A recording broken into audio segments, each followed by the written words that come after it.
فاعوذ باللہ من الشیطان الرجیم بسم اللہ الرحمن الرحیم ان الصلاۃ تنہی عن الفحشاء والمنکر، بے شک نماز بے حیائی اور بری بات سے منع کرتی ہے۔ ناظرین کرام، اللہ تبارک و تعالی نے شب معراج میں ہمیں نماز کا تحفہ عطا فرمایا۔ جیسا کہ روایتوں میں ہے کہ شب معراج سے پہلے دو نمازیں فرض تھیں،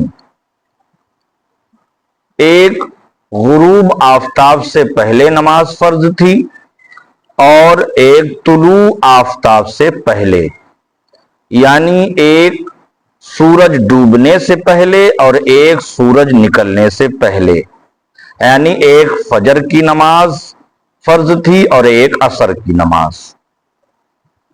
جیسا کہ ابن جوزی نقل کرتے ہیں کہ ابتدائے اسلام میں اللہ تبارک و تعالی نے مسلمانوں پر 2 رکعت صبح کو اور 2 رکعت شام کو فرض کی تھیں۔